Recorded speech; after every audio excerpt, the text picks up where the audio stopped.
Le grand choc.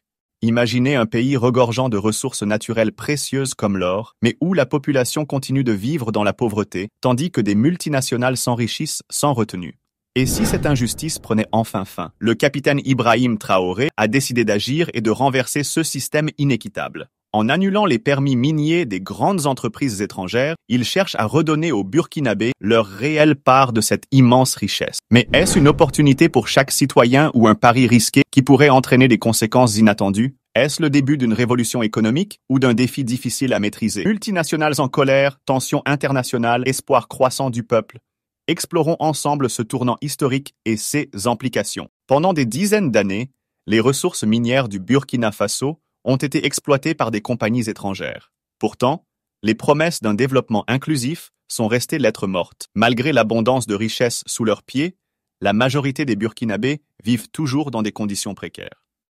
Face à cette injustice, le capitaine Ibrahim Traoré, un leader révolutionnaire, fait un choix audacieux. Il décide de révoquer les permis miniers qui favorisaient les investisseurs étrangers et déclare que l'exploitation de l'or sera dorénavant sous contrôle national. Ce geste sans précédent vise à redistribuer les richesses pour en faire un moteur de développement national. Mais une question cruciale demeure. La nationalisation de l'or sera-t-elle réellement profitable au peuple, ou est-ce un défi trop ambitieux avec des risques économiques notables? Sous la direction d'Ibrahim Traoré, le sort économique des multinationales qui dominèrent le secteur minier change brutalement.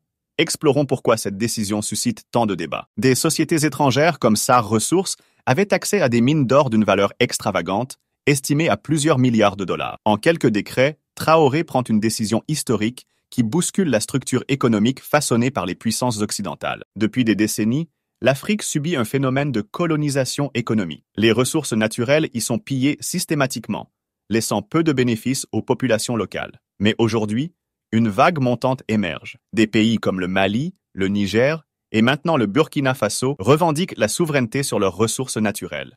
Cette initiative ne plaît guère aux grandes puissances étrangères. Pour elles, un continent africain économiquement indépendant pourrait réduire leur influence. Cela pourrait engendrer des sanctions économiques contre ces pays, des pressions diplomatiques croissantes, des tentatives de déstabilisation politique des leaders prônant ces initiatives. Si l'or appartient au peuple, comment traduire cette richesse en un développement durable et inclusif pour toute la nation? Voici les principaux enjeux. Le plan de Traoré est ambitieux. Les bénéfices générés par l'exploitation nationale de l'or pourraient être réinvestis dans des secteurs prioritaires. Éducation. Construire des écoles et garantir l'accès à une éducation de qualité. Santé. Moderniser les hôpitaux et rendre les soins accessibles à tous les citoyens. Infrastructure. Renforcer les routes, les réseaux électriques et les systèmes d'eau potable. Industrialisation. Stimuler l'économie locale en créant des emplois dans les secteurs industriels. Toutefois, cette vision est loin d'être sans obstacle. L'histoire de la nationalisation dans divers pays, Libye, Venezuela, montre que de telles réformes peuvent engendrer des turbulences économiques. Réaction violente des entreprises et investisseurs privés. Manque d'expertise technique locale pour maintenir la production, isolement économique et sanctions externes. Malgré ces défis, cette initiative pourrait marquer le début d'une nouvelle ère pour l'Afrique. Si le Burkina Faso montre qu'il est possible de récupérer ses ressources et d'en faire un levier de croissance nationale, d'autres pays africains pourraient suivre cet exemple audacieux. Sait-on jamais, Traoré deviendra peut-être le symbole d'une Afrique économiquement libre et prospère. En posant cet acte audacieux, Ibrahim Traoré ouvre de nouvelles perspectives non seulement pour le Burkina Faso, mais également pour le continent africain tout entier. Les enjeux qui découlent de ce choix sont majeurs. Fin du pillage des ressources africaines. Une étape vers la souveraineté économique réelle. Développement économique local.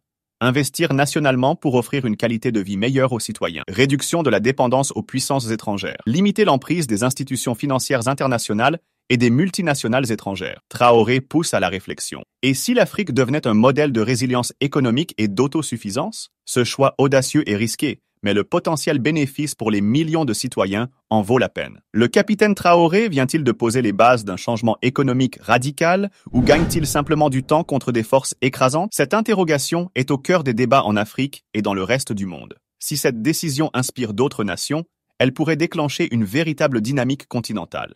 Et vous, qu'en pensez-vous?